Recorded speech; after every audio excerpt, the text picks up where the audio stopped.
5th level spells represent a massive bump in spell power for most casters. By this point in your adventuring careers, you've reached 9th level and are pushing the limits of what the vast majority of campaigns will ever get to. Some of the spells in this range are great and others aren't, but most importantly, for our purposes at least, is that like always, there's just some spells that are very poorly designed. Now, I've made this exact same caveat every time that I've done one of these videos, but yet somehow there's always comments that seem to have just missed the point. So let me try again. I want to be very clear that I am not explicitly evaluating the power level of a given spell. Most spells on this list are, in fact, very good. However, very good spells are not necessarily poorly designed, and similarly, bad spells aren't necessarily poorly designed either. Niche spells that are rarely picked but do serve a function and serve it well are also not necessarily poorly designed.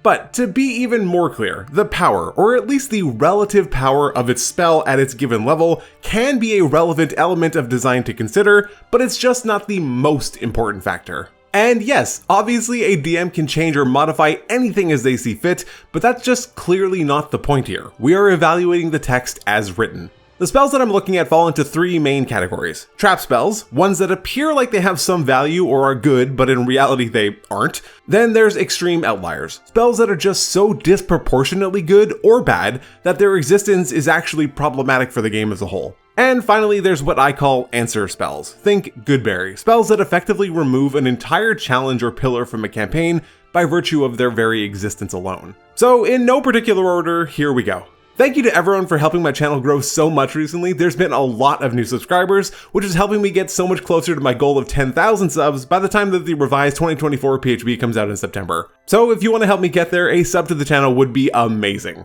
Shout out to all my members as usual: Julian in the Champion tier, Jackal3 and Jumpy Sonic Bear in the Hero tier, Julio, Siren XY, Brain Laborks, Nathan, D&D Unoptimized in the Warrior tier, and The Martin Sale, my newest member in the Veteran tier. Your support really means a lot and I can't thank you all enough, so if you'd like to help me out for as little as $1 per month to get shoutouts and early access to new videos and so much more, click on the join button. Thanks. Let's start with Animate Objects. It's available to bards, sorcerers, wizards, artificers, and forge domain clerics. It costs 1 action to cast, has a range of 120 feet, requires verbal and somatic components, and concentration for up to 1 minute. The text reads, objects come to life at your command. Choose up to 10 non-magical objects within range that are not being worn or carried. Medium targets count as 2 objects, large targets count as 4 objects, huge targets count as 8 objects. You can't animate any object larger than huge. Each target animates and becomes a creature under your control until the spell ends, or until reduced to 0 hit points. As a bonus action, you can mentally command any creature you made with this spell if the creature is within 500 feet of you. If you control multiple creatures, you can command any or all of them at the same time, issuing the same command to each one. You decide what action the creature will take and where it will move during its next turn, or you can issue a general command such as guard a particular chamber or corridor.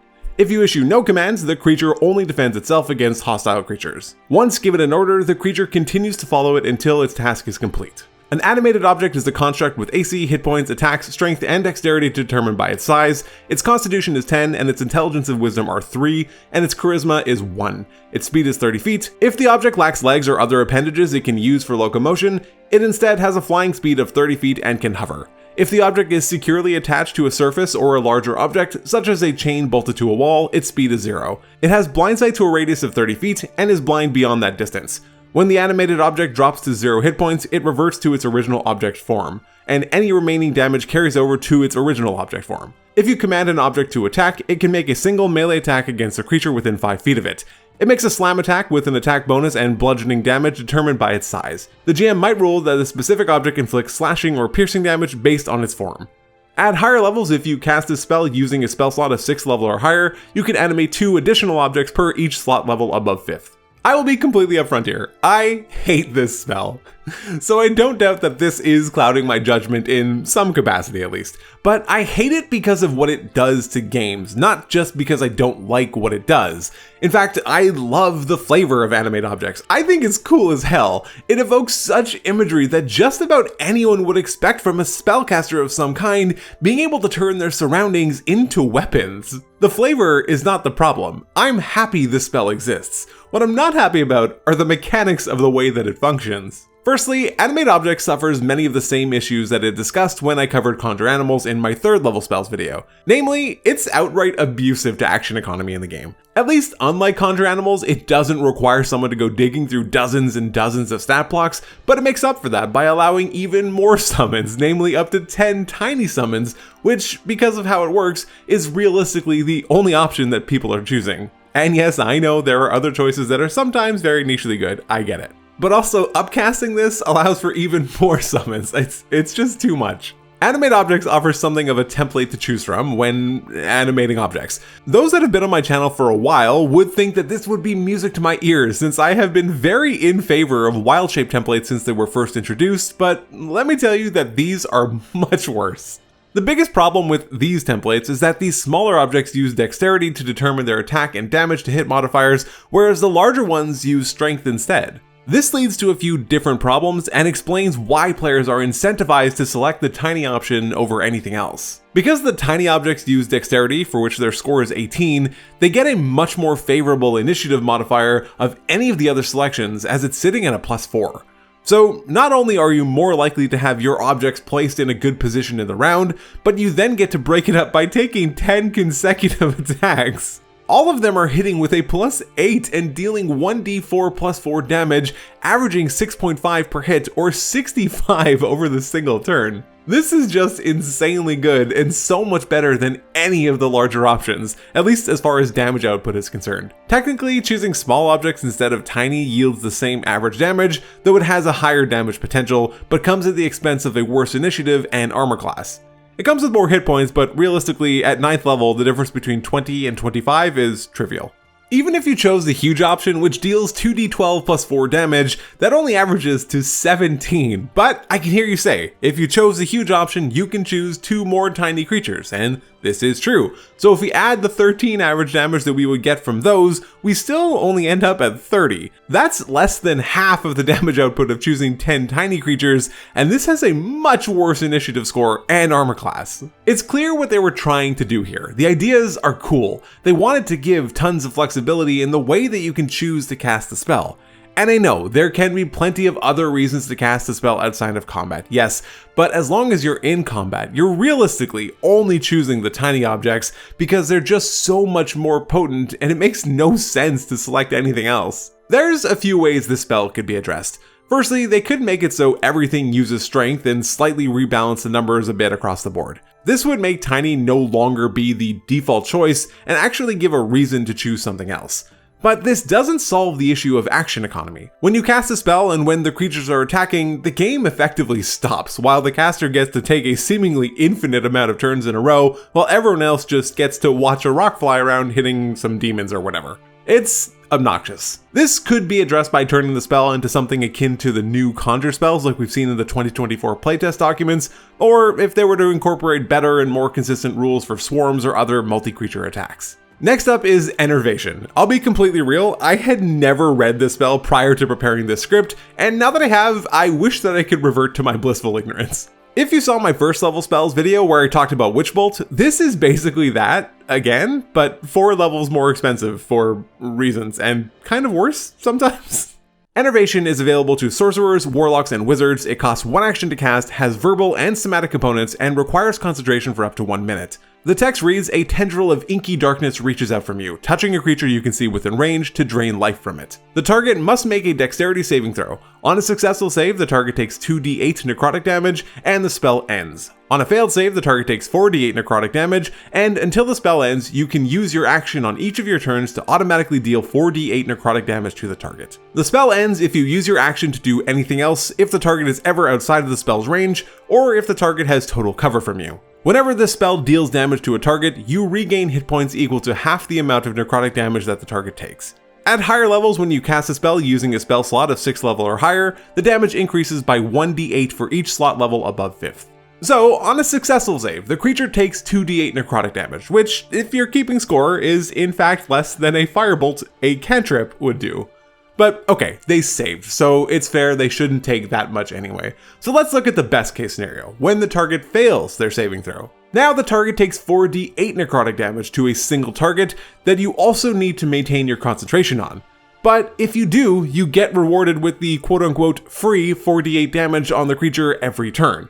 Except, it's not free. You also need to spend your entire action on top of needing concentration to continue the effect of the spell. This is insane. I dubbed this super concentration when I talked about Witch Bolt, and the exact same effect is still present here. This is substantially more overbearing than the normal rules for concentration, given that it requires you to now devote your entire action to maintaining the spell on top of your concentration. You basically can't do anything else, and the payoff is just not worth it for so many reasons. Firstly, the damage is just so low for this level, and for being a single target effect. Secondly, it targets a dexterity save, which is probably the worst save to target from the caster's perspective. It also requires you to maintain the 60-foot range with the target, and you can still end up dropping your concentration through any damage you take, or them just getting out of range. This is such a high-risk, low-reward spell that I truly can't see any situation where you'd want to use it unless you happen to be absolutely desperately low on spell slots, happen to have your 5th level slot available, knew the enemy had low dexterity saves, and you needed some mediocre healing. The stars all have to align so perfectly for this spell to even be a consideration that you're probably just better off doing literally anything else. Honestly, I would take the upcast version of Witch Bolt over Enervation. Sure, the range is a bit worse and you don't get the mediocre healing, but you're averaging 30 damage per turn instead of 20. Enervation is an aggressively bad trap spell. Speaking of trap spells, next up is Contagion. I'll be clear right away, the effects of Contagion and the flavor and the idea behind it is super cool, but getting it to actually work is incredibly complicated, and one of the options is kinda completely broken. Let's take a look at the spell. Also, Contagion has been changed multiple times over the course of 5e by different errata. I'm obviously reading the most recent version of the spell. Contagion is available to clerics, druids, and a few other subclasses. It costs 1 action to cast, it has a range of touch, requires verbal and somatic components, and lasts for up to 7 days. The text reads, your touch inflicts disease. Make a melee spell attack against a creature within your reach. On a hit, the target is poisoned. At the end of each of the poisoned target's turns, the target must make a Constitution saving throw.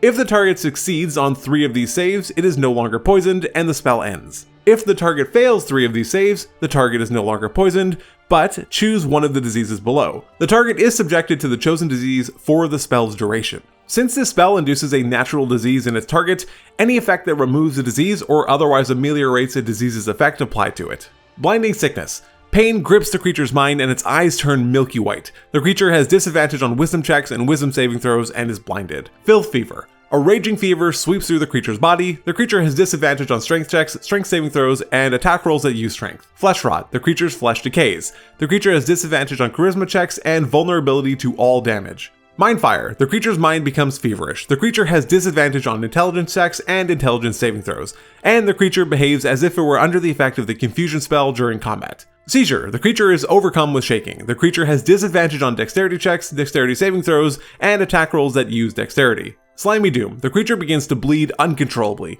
The creature has disadvantage on constitution checks and constitution saving throws.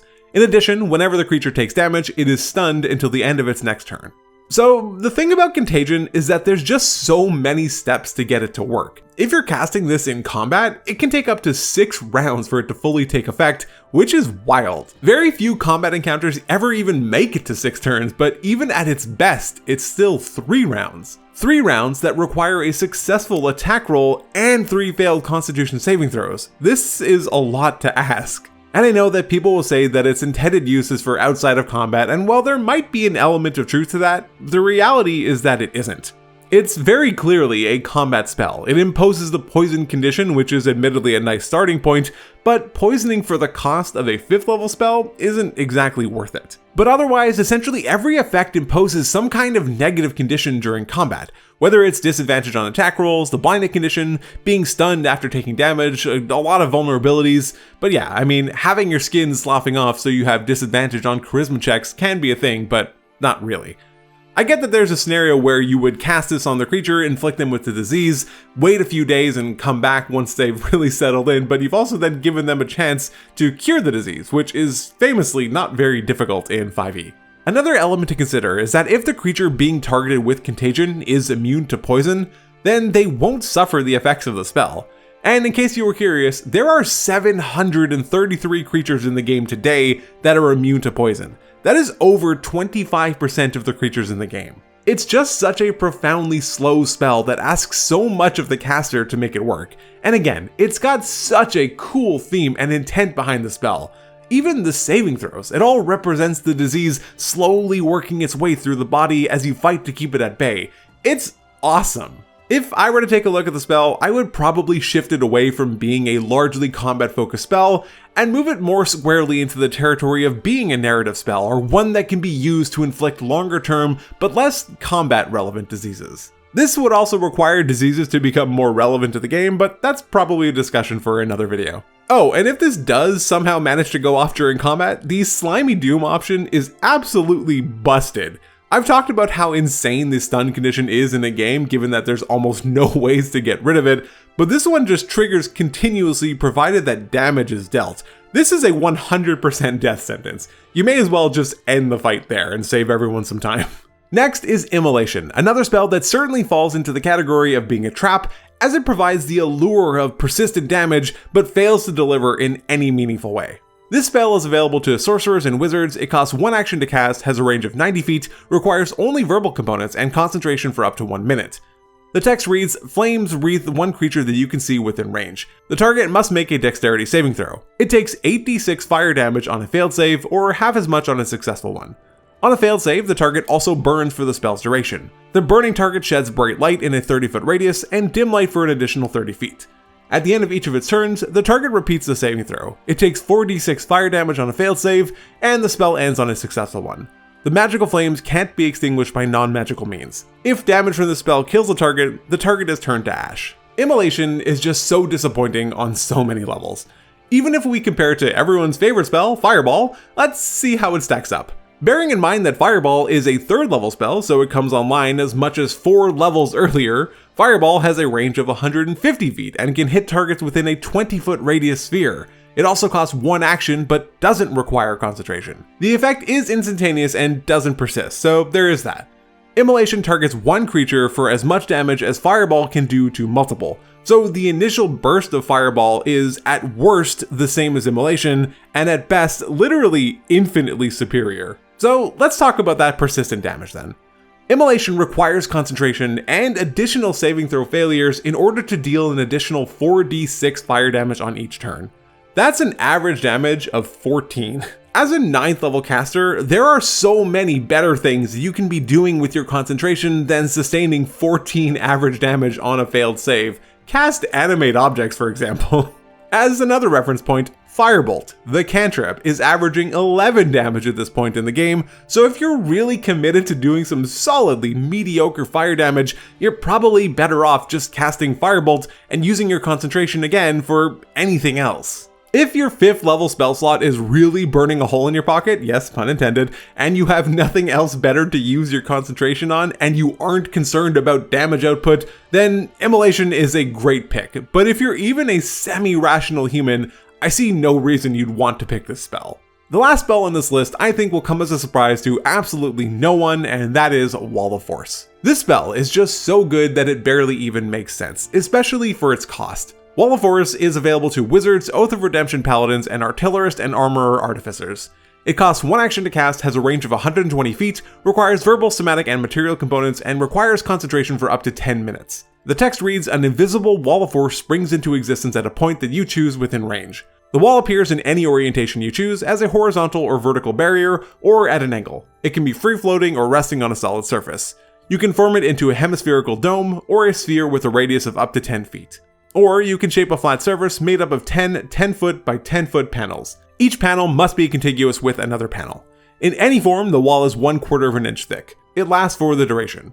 If the wall cuts through a creature's space when it appears, the creature is pushed to one side of the wall, you choose which side. Nothing can physically pass through the wall, it is immune to all damage and can't be dispelled by dispel magic. A disintegrate spell destroys the wall instantly, however.